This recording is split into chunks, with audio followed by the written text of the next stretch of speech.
Buenos días. Les pedimos a todos que se acerquen, por favor. Pasen estos celulares, por favor.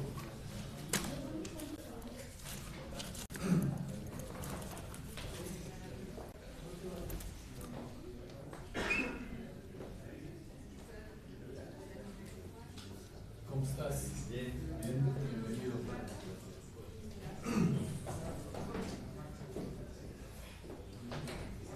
A ver, los que están en la puerta hagan favor de pasar.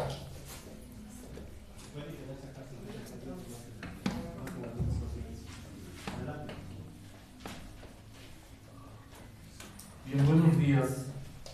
Gracias por atender a este llamado para esta conferencia de prensa. Gracias a los compañeros de CENCOS para permitirnos tener esta reunión acá. Nos acompañan aquí, estamos Víctor Guerra, Félix Hernández Lamundi, compañeros de diversas escuelas, si se presentan. Claro. Bueno, mi nombre es Arisbeth, soy perteneciente a la Central de Estudiantes Universitarios, soy consejera universitaria de FES Cuautitlán. Bueno, soy Jair Pierre Contreras de UPIXA del Politécnico. Buenas tardes, sí, ya buenas tardes. Humberto Medina del Instituto Politécnico Nacional de la Escuela Superior de Ingeniería y Arquitectura de Zacatenco, en representación de los compañeros de la Asamblea General Politécnica. Muchas gracias. Nos acompañan también compañeros de la Facultad de Derecho de la Preparatoria 4, FES Cuautitlán, y ya dijimos UPIXA y la ESIA, aparte de otros compañeros del Comité 68 y estudiantes. Desde el año pasado, en octubre, en la marcha del 2 de octubre, dimos por iniciadas las actividades para la conmemoración del 50 aniversario del 68. En este año se han comenzado a desarrollar ya actividades muy diversas en prácticamente toda la República, organizadas principalmente por representantes del movimiento estudiantil en cada uno de los centros de educación superior y algunas organizaciones sociales, sindicales, populares, de distintos rumbos de la República también.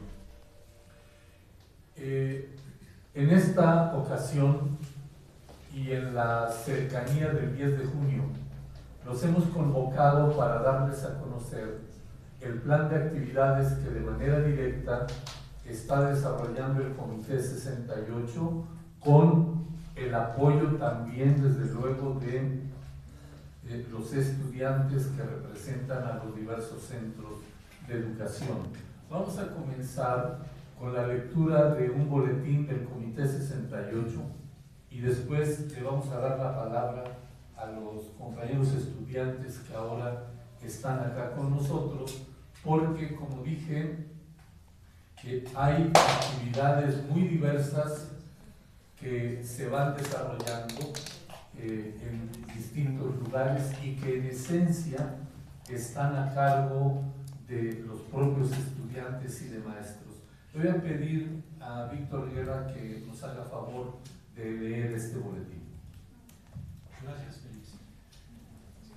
Buenos días a todos. El derecho a recordar no figura entre los derechos humanos consagrados por las Naciones Unidas, pero hoy es más que nunca necesario reivindicarlo y ponerlo en práctica, no para repetir el pasado, sino para evitar que se repita, no para que los vivos seamos ventrílocos de los muertos, sino para que seamos capaces de hablar con voces no condenadas al eco perpetuo de la estupidez y la desgracia. Eduardo Galeano. Medio siglo de lucha por la verdad y la justicia. Estamos en vísperas del 50 aniversario del movimiento estudiantil de 1968. Un poquito se puede pegar. Gracias. Estamos en vísperas del 50 aniversario del movimiento estudiantil de 1968, que ocurrirá en la secuela del proceso electoral probablemente más delicado de la historia contemporánea de México, porque se entrecruzan la crisis del sistema electoral con la crisis económico, política y social, pero también con una crisis humanitaria y de justicia. El movimiento estudiantil popular de 1968 enarboló demandas populares, no exclusivamente estudiantiles, y por eso recibió el respaldo absoluto de la población, las familias y los trabajadores que se volcaron a las calles masivamente, corriendo todos los riesgos de la persecución del gobierno. Hoy, como en aquel año, sin que haya señales de una organización nacional sólida, vemos que todos los sectores sociales resisten y exigen la apertura de los canales de participación. Demandan que se respeten los derechos humanos, los derechos laborales, el derecho a decidir sobre orientaciones nacionales o locales, grandes y pequeñas. Contra la impunidad. Por eso, comenzamos por decir que es el momento para reflexionar sobre la gran deuda que tiene el Estado con el pueblo de México y sobre todo denunciar el grave estado de injusticia, desigualdad y de impunidad que caracteriza las acciones del poder político y económico. El problema de las desapariciones forzadas, recordando que Héctor Jaramillo Chávez, estudiante de segundo año de la ESIME del IPN, fue documentado y reclamado por compañeros nuestros como el primer caso de desaparición forzada en la historia reciente de México. Hoy es brutal el crimen, lo sufre de manera generalizada el pueblo mexicano y en especial los jóvenes. También las y los jóvenes están siendo ejecutados y su única respuesta del Estado ha sido criminalizarlos, como pasó con los jóvenes de Villa de Salvacar, los jóvenes desaparecidos de la discoteca Jive, con los 43 estudiantes de la Normal Rural Isidro Burgos y un sinfín de casos más. Estamos ante un juvenicidio y una emergencia nacional. También denunciamos los esquemas de militarización encubiertos en legislaciones de excepción que apuntan a normalizar un ambiente de intimidación en contra de la población mediante una ley de seguridad interior. Vamos a exigir una investigación sobre las evidencias de cuerpos enterrados bajo cemento, presumiblemente en 1968, en el edificio de la Vocacional 7, en Tlatelolco, y habremos de insistir en que los expedientes de 54 averiguaciones previas terminadas por la FEMOSP sean consignados ante el Poder Judicial, que los involucrados sean investigados y en su caso procesados, y desde luego reclamamos que la Procuraduría General de la República reabra el proceso en contra de Luis Echeverría, quien no fue exonerado, sino que fue puesto en libertad con las reservas de ley, lo que implica que la PGR debe continuar con la investigación de su responsabilidad penal en el caso del genocidio del 2 de octubre. La impunidad continúa. Rescatar la esencia del movimiento de 68. Al llegar a este medio ciclo de lucha, es necesario debatir la gravedad del estado de cosas que prevalecen en el país y las sombrías tendencias que se proyectan hacia adelante al revisar el deplorable estado de derecho a la educación y a la cultura, a la salud, al empleo, a la seguridad social, a las libertades democráticas y especialmente a la precariedad de la justicia por desvío del Poder Judicial, que ahora debe ser reformado a fondo. Hoy, nuestra tarea es rescatar la esencia del movimiento estudiantil de 68, que en su pliego demandó la liberación de los presos políticos, la derogación de los artículos 145 y 145 bis del Código Penal Federal, que por mucho tiempo se utilizaron para perseguir y criminalizar a los críticos opositores al régimen, la desaparición de los cuerpos represivos ilegales y el diálogo público. Sigue teniendo enorme vigencia aquella reflexión de nuestro entrañable compañero Raúl Álvarez Garín cuando nos advertía: si no logramos parar la impunidad en un caso emblemático como el de 1968, no la vamos a frenar nunca y seguiremos condenados a que se repitan crímenes de lesa humanidad como el del 2 de octubre de 1968. O situaciones que de forma repetida y cotidiana casi lastiman a los mexicanos. Cada día nos despertamos con un nuevo agravio contra la dignidad del pueblo. La lista de los casos de agresión es interminable, antes y después de 68. Ya mencionamos a Ayotzinapa, debemos decir La Playa, Tanahuato, Nochitlán. Agreguemos ahora a los jóvenes de la UACM, los 3 estudiantes de cine asesinados en Guadalajara, los 6 desaparecidos en Oaxaca. Ya basta de violencia, injusticia, omisiones cómplices de la autoridad. Ya basta de impunidad. Sin pretensiones, podemos decir que nuestra generación logró sembrar y cultivar la semilla de la rebeldía, de la participación, de la crítica como herramienta de cambio social. Nuestro amor por la libertad y la justicia, por el derecho a organizarnos y decidir libremente sin tutelas corporativas del Estado. También hay que decir que, entre otros efectos, sobre todo los negativos, justamente hemos sufrido por la persistencia de nuestra lucha y las demandas en contra del gobierno y sus intelectuales orgánicos para montar otra verdad histórica y armar una nueva narrativa sobre el movimiento y sus alcances y significados.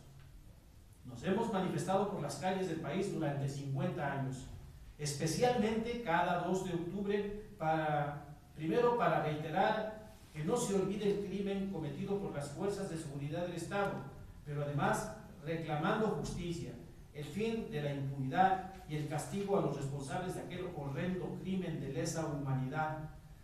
Hemos logrado que, además de ser una fecha histórica en los libros y un día de luto nacional para las instituciones, el 2 de octubre reivindique la memoria y la lucha del pueblo. El 2 de octubre se cometió un genocidio, así lo hemos denunciado ante las diferentes instancias judiciales y ante los diferentes organismos de derechos humanos nacionales e internacionales. Fue un crimen cometido contra los estudiantes y la población. Fue cometido por las Fuerzas Armadas y las Fuerzas de Seguridad del Estado. Fue planeado, organizado y ejecutado por el gobierno. Y además se usaron todos los medios de comunicación al servicio del Estado para acallar y ocultar el crimen. Por tal motivo, los responsables son y deben ser juzgados por genocidios y crímenes de lesa humanidad.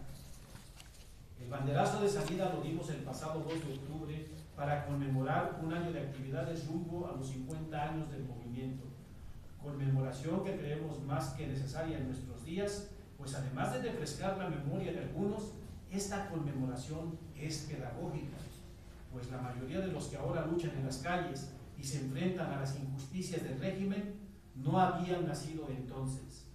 La conmemoración de los 50 años del 2 de octubre es la legitimación de que los cambios se logran con la organización y la movilización del pueblo.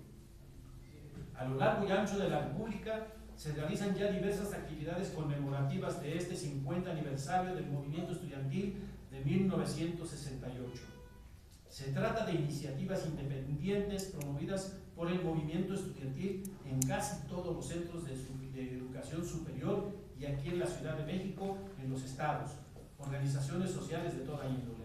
Son iniciativas que desde el comité estamos apoyando con información que está disponible en nuestros acervos.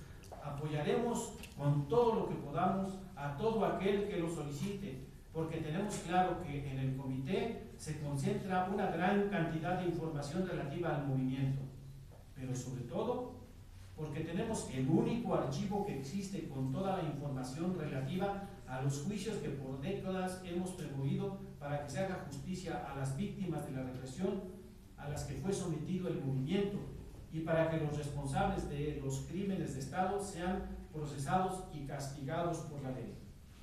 El Comité 68 hace un llamado al pueblo mexicano para que este año se recuerden los acontecimientos del movimiento estudiantil de 1968, realizando jornadas de lucha en su comunidad, en las escuelas, fábricas, en el campo, levantando la bandera de las libertades democráticas, de la justicia, en contra de la impunidad y la militarización del país. Estamos a casi un mes del 10 de junio, cuando habremos de conmemorar otro crimen de Estado, más en contra de otro crimen de Estado más en contra del pueblo, el halconazo, del 10 de junio de 1971. También este crimen sigue impune. En la Comisión Interamericana de Derechos Humanos está interpuesta una denuncia en contra del Estado mexicano por denegación de justicia. Demandamos la pronta acción de ese órgano internacional para proteger el derecho de las víctimas para acceder a la justicia. Convocamos a la población para el próximo 10 de junio nos acompañe a la marcha que saldrá de la esquina del Metro Normal hacia el Zócalo capitalino. La salida será a las 12 del día. Por la verdad y la justicia contra la impunidad, 2 de octubre, no se olvidan. Venceremos. Comité 68 Pro Libertades Democráticas. ¿Quieren agregar algo a alguien de los acá presentes? ¿Alguna nota? Bueno, damos espacio, ¿no? Bueno, ok. ¿Hay alguna pregunta? Bueno, tenemos que agregar un elemento a este boletín, y es que ante la coyuntura electoral que hoy pues cubre prácticamente todos los titulares de la prensa y atrae la atención de todo el mundo, tenemos que demandarle a todos y cada uno de los candidatos, de aquellos que pretenden obtener un puesto de elección, lo mismo en el poder legislativo que en la presidencia de la República, y en particular aquí en la Ciudad de México la jefatura de gobierno de la ciudad.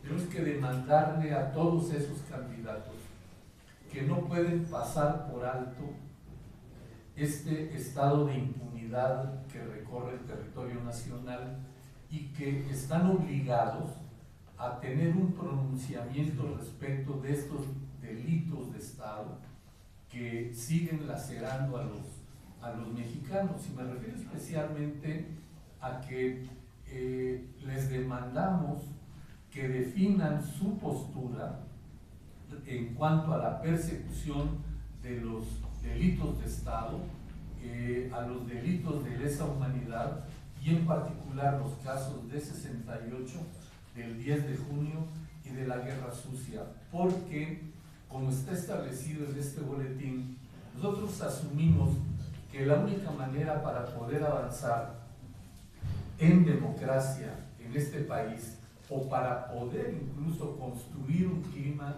de democracia, es necesario ponerle freno, ponerle fin totalmente a la impunidad que hoy agrede a los mexicanos e imposibilita el desarrollo del país en paz. Y más vale que este asunto lo entiendan y lo tomen. No hemos visto hasta ahora, cuando hablan de corrupción y hablan de otro tipo de cosas, no hemos visto un planteamiento que conlleve a una propuesta de reforma de fondo del Poder Judicial y el aparato de procuración de justicia en México. Si este tema no se aborda, no es posible hablar de democracia en México, no es legítimo, porque tienen que entender que el pueblo está harto de este nivel de violencia que hoy tenemos, y que no hay recursos en los aparatos de justicia para que la gente se proteja, para que la gente encuentre el camino para acceder a la justicia. Creo que son temas que son muy relevantes cuando hablamos de 68, y es una demanda que está allí para todos los candidatos que hoy buscan el voto de la gente. ¿Hay alguna pregunta de alguno de los presentes? Sí. Yo tengo algunas preguntas. ¿De qué medio es? De Excelsior. Excelsior. Quisiera preguntarles primero, ¿qué opinan de la conmemoración que está encabezando la universidad y que convocó a un grupo de intelectuales, gente que leo en su boletín que dicen que hay intelectuales orgánicos para montar otra verdad histórica? ¿Cuál sería esa verdad histórica que se quiere montar? Y ahorita. Bueno, mira, desde hace muchos años, en las instancias oficiales han tratado de, por todos los medios, con todos los recursos a su alcance, de darle carpetazo a esto. Estuvimos la semana pasada en la inauguración de una exposición montada por RECO. Aquí está Alfonso Tobar de RECO, está por allá afuera. Ellos montaron una exposición muy bonita, con mucha vida, con mucho vigor, en el Museo de Historia de la Universidad Autónoma de Baja California. Y una de las cosas que hicieron fue que pusieron ahí recortes de periódico de 68, 69. Desde los primeros meses después de Tlatelolco, el gobierno comenzó a hacer una serie de llamados a la normalidad y a publicar notas donde trataban de convencer a la gente de que ya todo había pasado y que la vida de los mexicanos y sobre todo de las escuelas ya había regresado a la normalidad. No lo han conseguido, porque el propósito de aquello era, bueno, ya pasó, ya párenle, todo el mundo a la escuela, todo el mundo a sus cosas, y aquí ya es otra historia. Bueno, evidentemente el día de hoy hay una disputa por relatar de una manera los hechos, de una manera distinta los hechos de 68. Yo te quiero recordar que esto a lo que se refiere el boletín que leyó Víctor, hay dos verdades. Una es la verdad histórica y otra es la verdad jurídica. La verdad histórica es que los mexicanos sabemos que en Tlatelolco se cometió un crimen de Estado, que es un crimen de lesa humanidad y que hay responsables y que están vivos. Ahí está Luis Echeverría, pero no solo él, hay otros corresponsables. Hay 54 averiguaciones previas que fueron concluidas por la Fiscalía Especial antes de que la desaparecieran, y esas averiguaciones previas nunca han sido consignadas ante un juez.